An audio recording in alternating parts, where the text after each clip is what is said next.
Mukunda jewellers వారి Purvi gold and diamonds November 1న KPHBలో ఘనంగా ప్రారంభం. ఓపెనింగ్ ఆఫర్ గా ప్రతి 3 లక్షల కొనుగోలుకు ఒక బంగారు నాణెం ఉచితంగా పొందండి. జూబ్లీహిల్స్ నియోజకవర్గంలో మహిళా ఓటర్లే కీలకమా అంటే మొన్నటి వరకు ఎలా ఉందంటే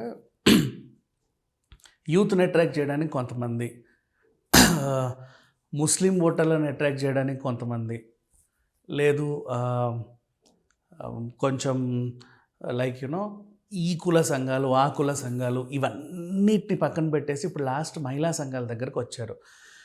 నిజానికి చెప్పాలంటే 3 months బ్యాక్ నుంచే ఫస్ట్ టికెట్ రాకముందు నవీన్ యాదవ్ మహిళల్ని అట్రాక్ట్ చేయడానికి సామూహిక శ్రీమంతాలు ఇలాంటి కొన్ని ప్రోగ్రామ్స్ అయితే చేశాడు. యాక్చువల్లీ అనుకోకుండా తనకే సీట్ రావడం గమనార్హం. ఇంకా అదొక వింత చెప్పాలి అంటే అఫ్కోర్స్ తనకే వస్తాను నమ్మకంతోనే చేసి ఉండొచ్చాము.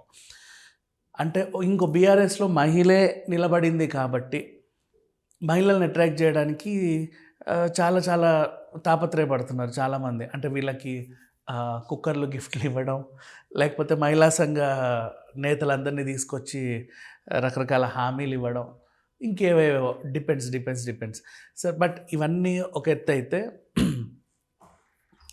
ఈ మన కమ్మ సంఘం, సత్యసాయి నిగమాగమం ఇట్లాంటి కొన్ని ఆడిటోరియంస్ ఉన్నాయి. వాటిలలో మహిళల్ని అట్రాక్ట్ చేయడానికి స్పెషల్ ఎగ్జిబిషన్లు పెట్టడం అంటే ఇట్లాంటివి మోస్ట్లీ. అండ్ నేతల వాళ్ళ భార్యలు కూడా నియోజకవర్గంలో మహిళలందరినీ కలుపుకుంటూ వెళ్ళడం, మా ఆయన్ని గెలిపించండి అని. సో ఇట్లా చూసుకుంటే అంటే ఫస్ట్ ఏమనుకున్నారు, ముస్లిం ఓటర్లని అంటే 1,00,000 మంది ఉన్నారు కాబట్టి వాళ్ళని అట్రాక్ట్ చేద్దామని. తర్వాత సినీ కార్మికుల ఓట్లు, నెక్స్ట్ ఆ తర్వాత ఆ కుల సంఘాలు ఈ కుల సంఘాలు అవన్నీ అయిపోయిన తర్వాత ఇప్పుడు మోస్ట్లీ ఎక్కువ మహిళా ఓటర్లు ఉన్నారు. మీకు అర్థమైతే లాస్ట్ టైం మాగంటి గోపీనాథ్ గారు ఉన్నారు కదా, ఆయన గెలుపులో కూడా మహిళా ఓటర్లే కీలకం ఇంకా చెప్పాలి అంటే. సో మహిళల్ని అట్రాక్ట్ చేస్తే గెలుస్తాము అన్న ధీమాని వ్యక్తం చేస్తా ఆల్మోస్ట్ అందరూ కూడా కేవలం అండ్ మహిళల్ని అట్రాక్ట్ చేసే పనిలోనే ఉన్నారు. ఇంకో విషయం ఏంటంటే ఇప్పుడు వీళ్ళు ప్రచారం చేసేటప్పుడు ఇంట్లో ఉండేది కూడా మహిళలే కదా. అంటే మోస్ట్లీ మగవాళ్ళందరూ ఉద్యోగాలకు వెళ్ళిపోతారు, పొద్దున్న వెళ్ళి సాయంత్రం వస్తారు. మేజర్ పార్ట్ ఆఫ్ ఏదైతే ఉందో అట్రాక్ట్ చేసే అంశాలు పెద్దవాళ్ళు, గృహిణీలు మాత్రమే ఇంట్లో ఉంటారు. వీళ్ళు ఎప్పుడు తలుపు కొట్టగానే ఆవిడే తలుపు తీస్తుంది, బొట్టు పెట్టడం, ఏదో ఒక హామీ ఇవ్వడం, మాకు ఓటేయండి అమ్మా అని వచ్చేయడం, ఇట్లా ఇవి నడుస్తున్నాయి. అండ్ ఎక్కువ మంది సెటిలర్స్ ఉన్నారు ఇక్కడ, ఆంధ్ర నుంచి ఇంకెక్కడి నుంచి వచ్చిన వాళ్ళు, ఈవెన్ సినీ కార్మికులు కూడా అంతే. నెక్స్ట్